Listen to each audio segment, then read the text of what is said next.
Boston priest molested kids in 6 different parishes over the last 30 years. The church found out about it and did nothing. We haven't committed any long-term investigative resources to the case. No, we haven't. And that's the kind of thing your team would do. Spotlight?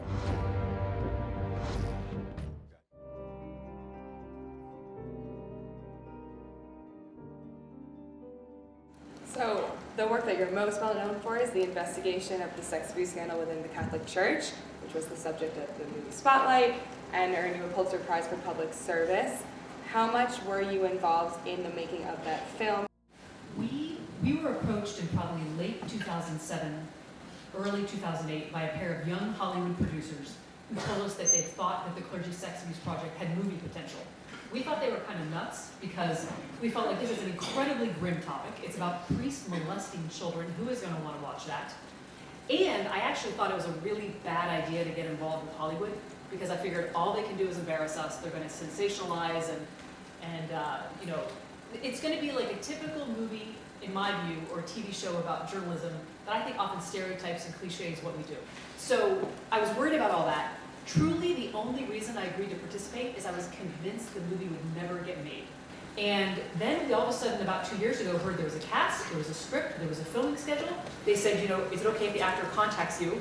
And then our lives got very weird because we were just having dinner with like Mark Ruffalo and Rachel McAdams. And it's funny because we thought it was kind of social. I thought it was like, oh, we're having dinner, we're taking a walk.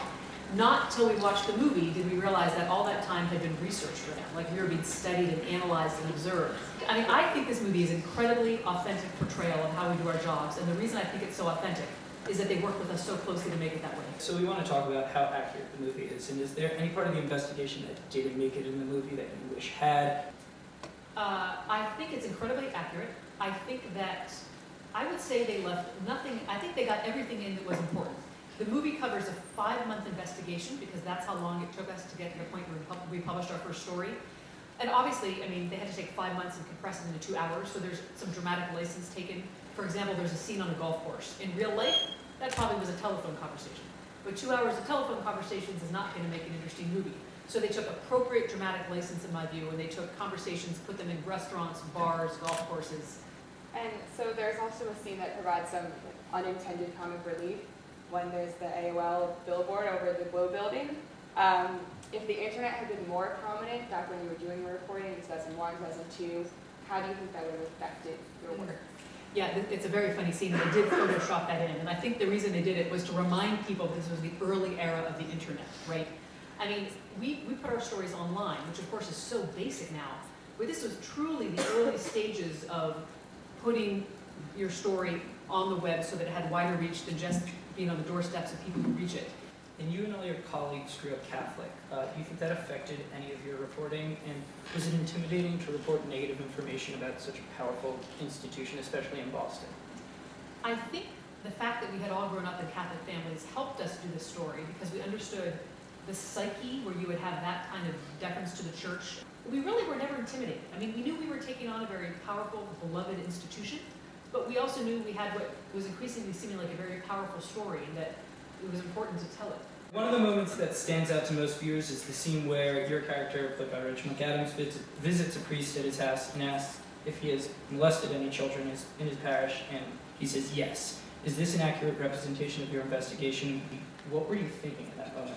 So it is accurate, although there was some dramatic license taken here, which is another reporter and I had interviewed this priest separately. The interviews didn't happen until after the movie ends. Again, the movie ends when we publish our first story. At that point in real life, we actually hadn't had an interaction with a bad priest yet. We had one probably 3 weeks later. And I think in terms of what I was feeling, I mean, I think you saw this kind of conveyed on Rachel's face, which I thought she did a good job of acting through facial expression. It's just kind of a sense of shock, I think, that, I mean, I think you got a window into kind of someone's twisted rationalization for why they did what they did. You know, some people have asked me if I think that priest had dementia. I don't think so. I think that was just his rationalization. Conversely, how was it to interview victims of sexual abuse? Yeah, you know, this was one of the hardest parts of this job, is that we were dealing with people who were incredibly damaged, even decades later, by something that had happened when they were children or adolescents. These are usually adult men. And keep in mind that a lot of this abuse was happening in the 50s and 60s, when society was so much less open about sexuality than we are now. There was also enormous deference to the Catholic Church, particularly in a place like Boston, so people were less inclined to believe you if it was a priest. So I think we just tried to be very sensitive. So in terms of funding, how much money did the Globe spend for this investigation? Marty Barron, the former Globe editor, who's now the executive editor of the Washington Post, gave an off-the-cuff estimate at one point that he think it cost the Globe $1 million.